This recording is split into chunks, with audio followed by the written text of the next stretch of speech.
Hi everyone, it's Jody at Chico Scrapbooks with this week's Make and Take. This week we used, of course, a lot of Tim Holtz products, and I'm just going to go right into showing you what we used and how we made this card. So we used Tim Holtz Alterations movers and shapers. This is the typewriter and telephone. And we also used the Texture Fades Airmail and Compass set, but we used the Airmail Texture Fade. And we also used the Classics No. 5 Stampers Anonymous Tim Holtz set. And we used the little quote. The quote says, "We don't stop playing because we grow old. We grow old because we stop playing." I hope you can see that on camera.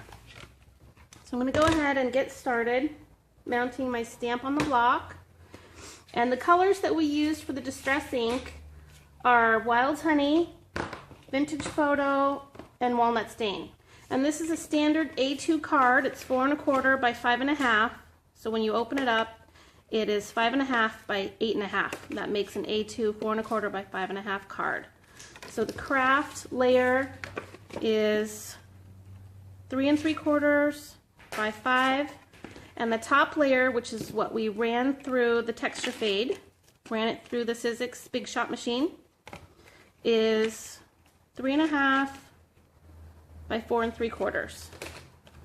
So to make this pattern with the ink, we started with the Wild Honey.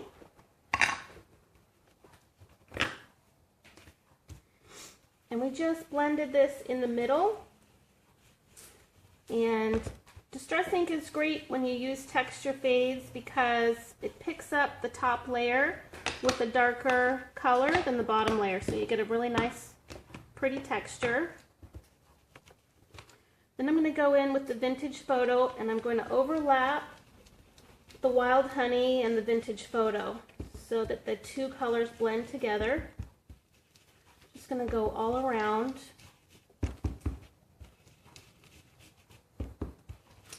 Be sure to blend your colors together and go back in and add more layers to get the color that you want. If it's not as richly saturated as you're looking for, just keep adding more layers.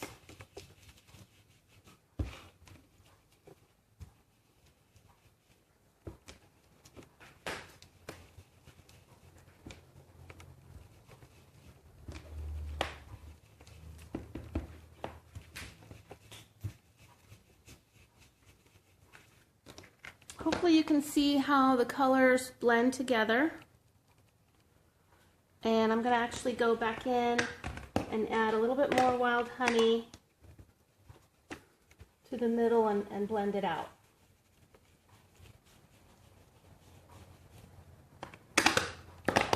And then to finish off this layer, we're just going to go around the edge with the darkest shade of Walnut Stain, just to give a little bit more shadow. And it gives a nice finished look.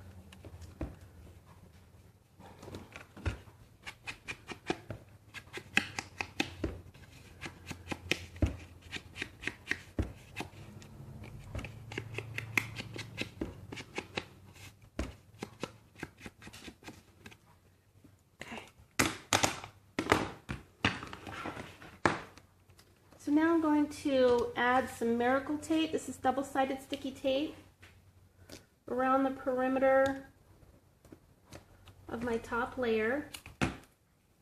Miracle tape is really great because it's easy to use, inexpensive, and you can actually tear it off. But I'm just going to cut it today.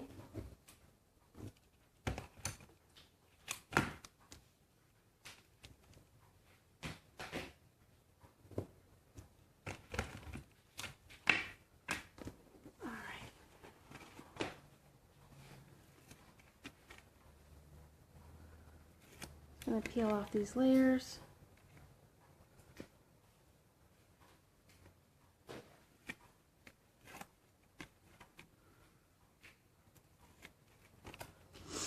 And attach this to the craft.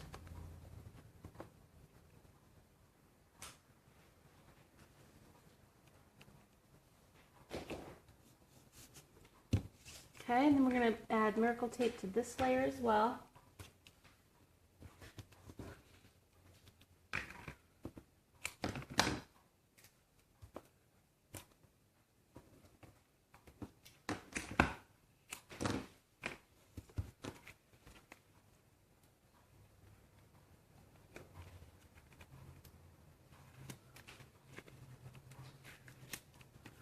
and attach it to the front of our card body.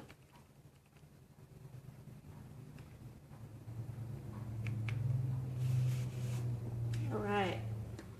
So with this little typewriter that we used with the mover and shaper, we just ran black chipboard through the big shot with the mover and shaper die. Sometimes these dies can be tricky, and if you use them with wax paper, you won't have any problem getting all the little detailed parts to come out easily. This is a cute little die, and it has an opening, so we were able to insert our little note paper. So with this, I just used a Uniball silver gel pen to add some metallic detail. And I'm just going to go in and color in the edges.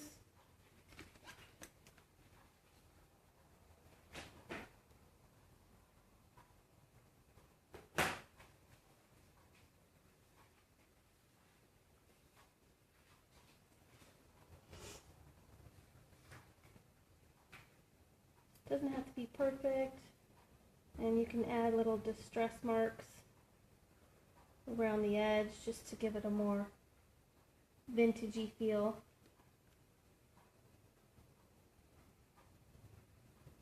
These pens work really great. They're just very smooth and they roll on easily, unlike some of the metallic markers out there. I think this one is our favorite, so we use this a lot on different projects here in the shop. Just going to add a few little details, and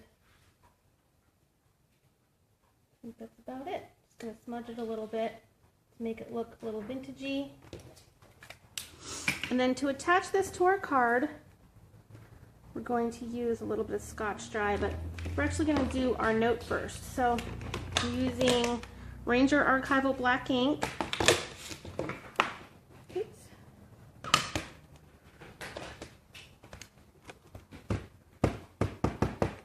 We're going to stamp that on. This is a 1-inch piece of craft paper.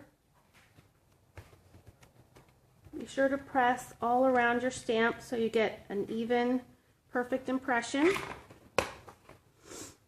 And then I'm just going to taper off the edge of my note paper so that it inserts easily into my die. And I'm going to go ahead and add a little bit of vintage photo to the edges just to give it a nice texture shadow and a little dimension.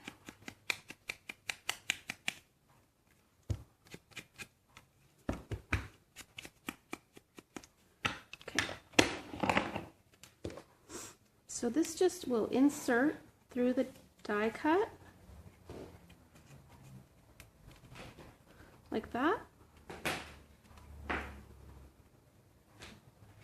And then to give it a little bit of a curl, I just used my pen, rolled it up a little bit on the edge, and bent the fibers of the paper like this just to give it a nice flow. And then to attach it, I used a little bit of Scotch Quick Dry on the back of the die.